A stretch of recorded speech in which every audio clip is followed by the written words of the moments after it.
So here is an unexpected episode. After my conversation with Julian Vayne, my teacher, Mano, who is a Mexican maestro who was in the room, started having a fascinating conversation with Julian about legalization and all the difficulties of medicine people. And they started comparing notes and experiences with each other.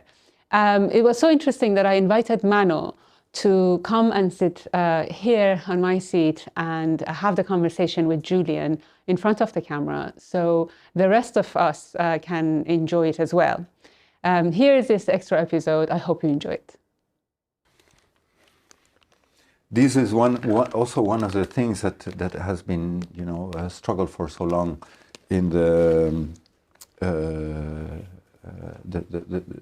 legalization of the coca leaf. So I heard this story about the, Evo Morales being able to allow it officially in his own country, to get it legalized by the United Nations, let's say, in his own country, and that's the only thing they could reach.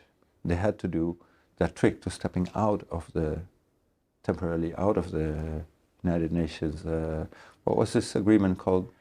So there is the UN Convention on Narcotics, which is 1961, and there is the UN Convention on Psychotropics, which is 1971. And the reason Breaking Convention is called Breaking Convention is because it was to break those conventions. It was to break the UN Convention on Narcotics and Psychotropics. So it was held first time in 2011, and this was the what would that be, like the 40th, 50th anniversary of these United Nations pieces of legislation. So the reason that we're called Breaking Convention rather than the UK psychedelic conference is because we wanted to break those conventions. We wanted to stop those stories or change them in a new and good way. And that's why we called it that. Yeah. Oh, that's very interesting. I didn't know that.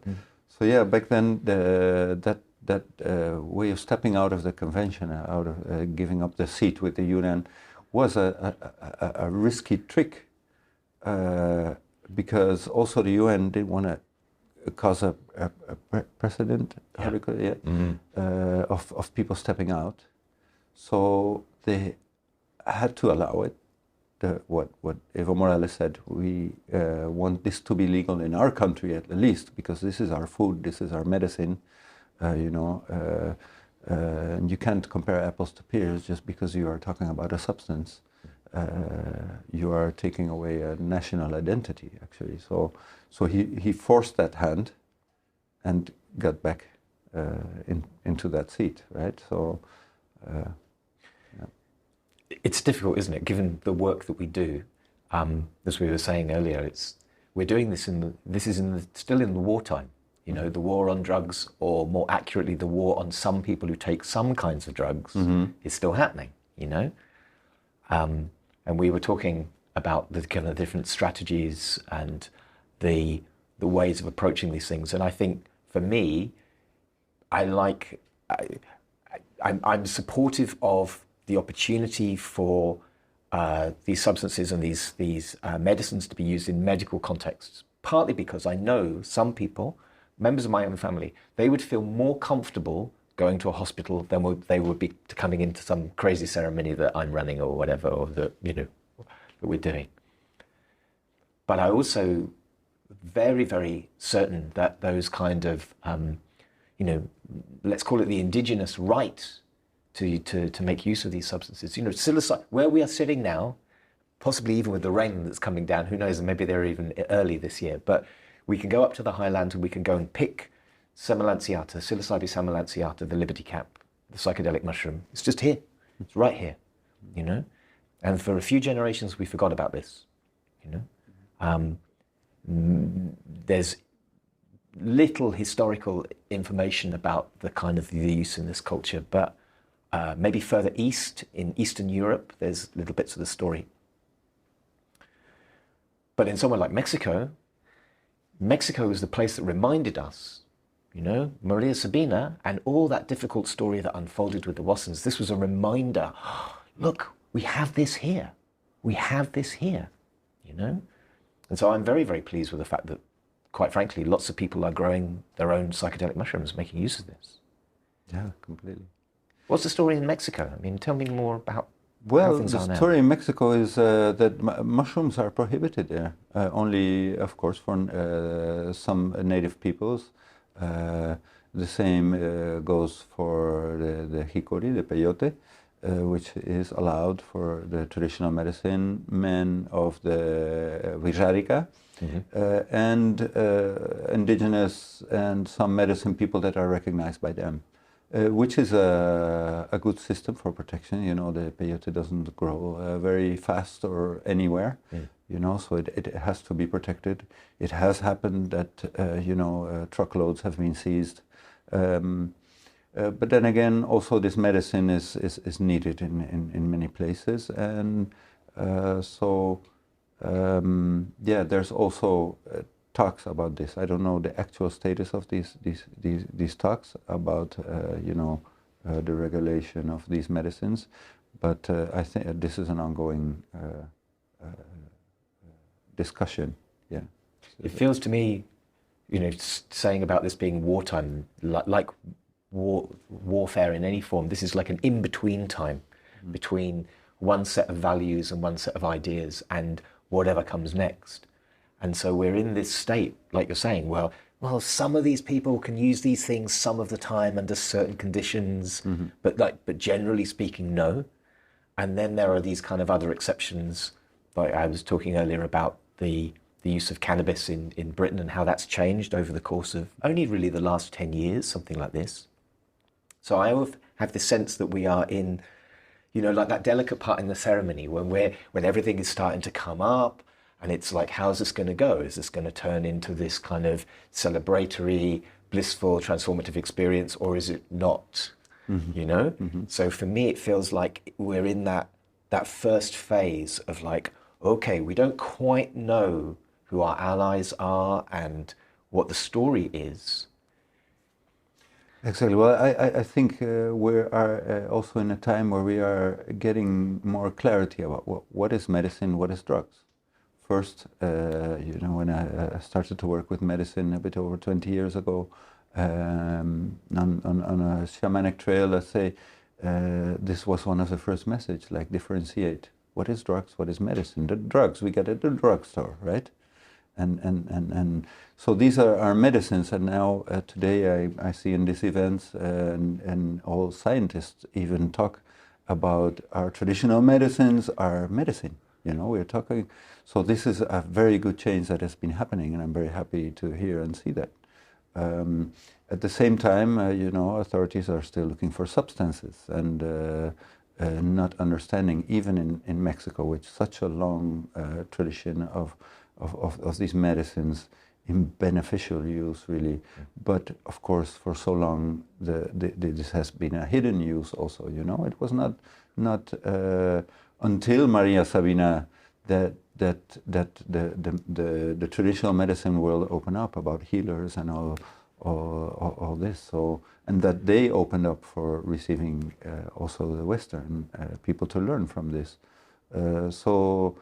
First starts the vocabulary, have a good understanding of this, and then we start also to work with how to work with medicine. So there's some medicines that are really good for also the recreational use that you mentioned, and there's others that are not. You know, ayahuasca is not a recreational use, and the beautiful thing of ayahuasca is it protects itself. You don't want to go puking at some party while you're discoing, right? Okay. While you can do that on mushrooms or cannabis or LSD. I have no experience with any chemical substances or medicines.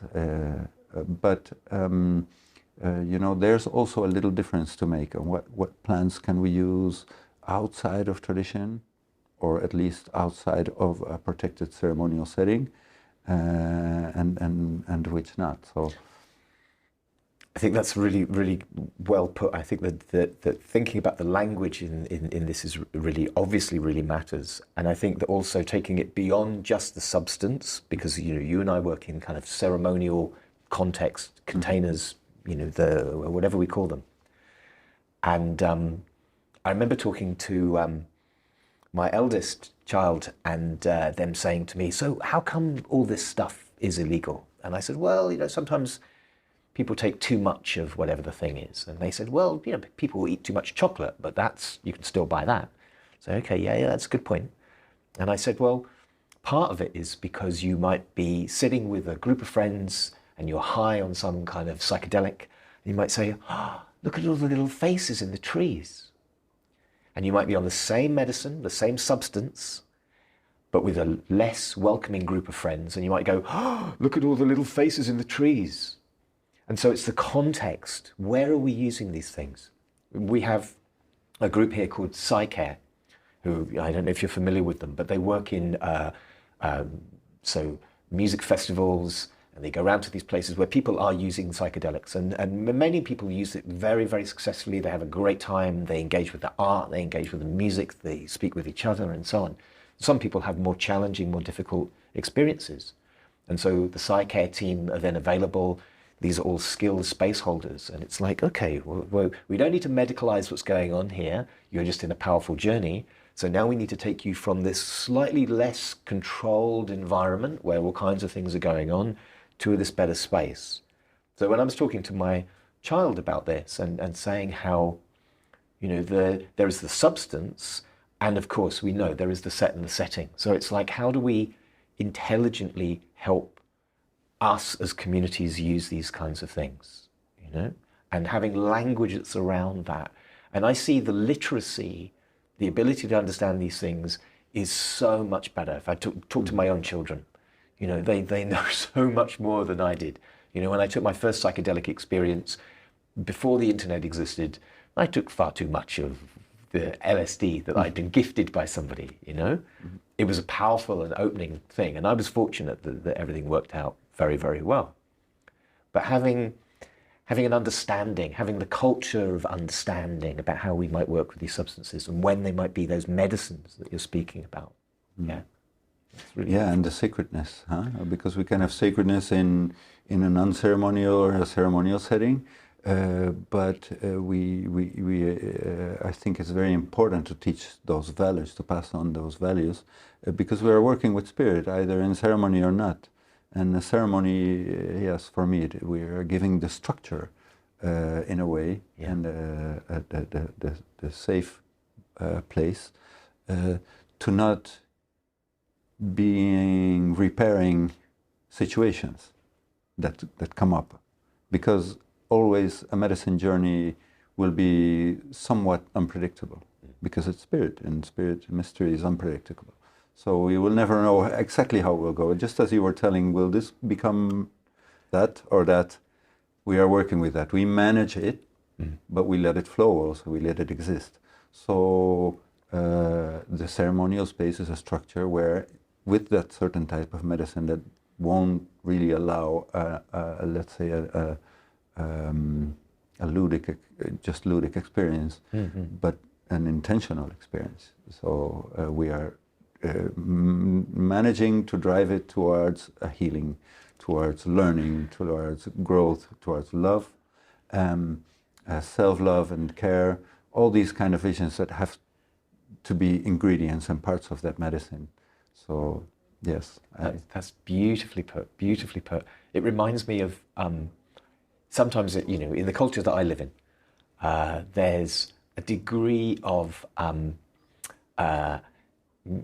reminding people of the languages that actually we still use, but maybe they don't bring into the spaces in quite the way that they might to benefit them. What I mean by that is that when I work with, let's say, psilocybin mushroom, and I say, okay, so when you take the journey, just talk to the mushroom, you know, just in your head or aloud if you like, just, okay, mushroom, can you help me with this? Or here's a bit I'm interested in, or whatever. Address this thing as another being, yeah? Even if you don't believe in any of this stuff, you know, Because you do this all the time. When your car breaks down, you say, oh, car, what's wrong with you? Why have you done this? I had it repaired you only last week. Or the printer doesn't print. Oh, printer, what is it you need? Because we're these interpersonal beings, the biggest bits of our brains are doing what we're doing now, conversing with another being. So if you can just say, okay, well, let's just bracket out any truth claims or any ontology or any religion or anything else. Let's just allow ourselves to enter this idea that we might interact with the spirit, which you and I think is there. And giving people that new vocabulary, like you say, the space that we create is also, there are so many elements in that vocabulary that you're giving to people. This is how we might pass an object from one person to another in this really thoughtful way, you know? This is how we might move in the space, allowing for the fact that everybody is very sensitive in this environment, you know? These are good skills for even when we're not tripping. Absolutely. I agree on that. Beautiful. Thank you so much. Thank you. So good to meet you.